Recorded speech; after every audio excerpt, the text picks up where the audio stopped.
Night stretched across the land. The wind would not rest. No one knew history was about to change forever.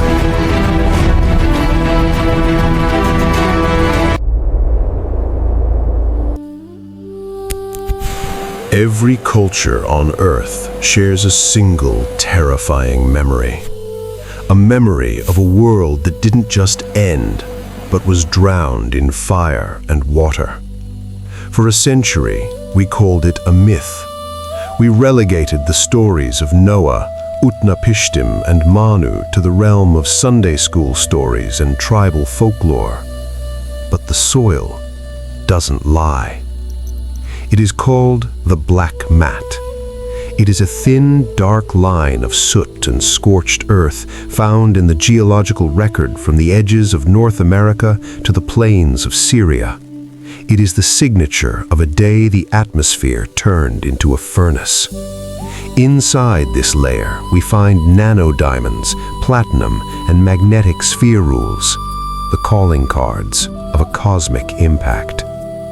The book of Genesis describes the fountains of the great deep breaking open. It describes a subterranean tectonic collapse.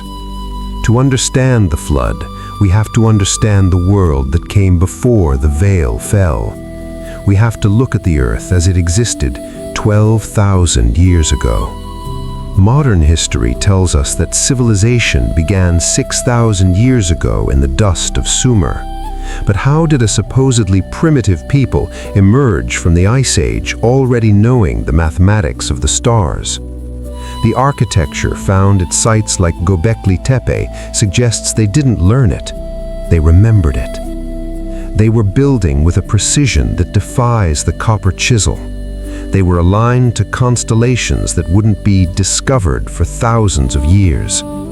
We are looking at the remnants of a global high culture that was already in its sunset phase. The Sumerian King Lists claim reigns of tens of thousands of years. We dismiss it as fantasy, a symbolic gesture to a legendary past. But what if time, biology, and the very atmosphere of Earth were different before the cataclysm? What if the high oxygen environments and magnetic shields of the pre-flood world allowed for a human experience we can no longer comprehend? What if the ages of man were literal? 12,800 years ago, the Earth was struck by a fragmented comet. It didn't strike the ocean first. It hit the 2-mile-thick North American ice sheet with the power of 10 billion suns. The heat was so intense, it didn't just melt the ice, it vaporized it. This was the end of the giants, the end of the first kings.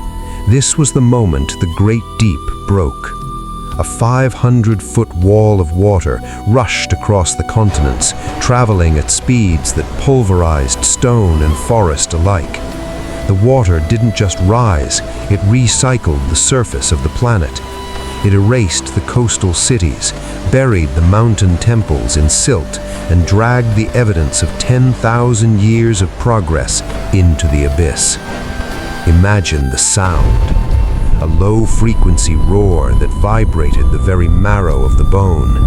A darkness that lasted months as the soot of a burning world choked the sun. This wasn't a local river flooding. This was a planetary reset. The survivors were the Noah figures of every tribe. They were the ones who found high ground, the ones who lived in the caves of Cappadocia or the peaks of the Andes. They carried the seeds of the old world, the geometry, the agriculture, the stories, into a dark age that would last 2,000 years. They spent their lives trying to warn us. They built the pyramids, the mounds, and the henges as stone clocks, marking the stars so we would know when the comet would return. We look at the Piri-Reis map and see a world mapped with precision that shouldn't have existed. We see the fingerprints of a civilization that mapped the globe before the ice took it. We build our glass towers and our digital empires on the ashes of those who thought they were eternal. We think we are safe behind our technology, but the veil of ages reminds us that we are a species with amnesia. We have forgotten that the Earth is a violent, changing stage. We are living in a brief window of stability. The waters have receded, but the scars remain, etched in the granite of our mountains and in the DNA of our stories. The question isn't if the fountains of the deep will break again, but if we will be ready to remember when they do. The veil is lifting. The past is calling. I am the narrator for the veil of ages, and the truth is waiting.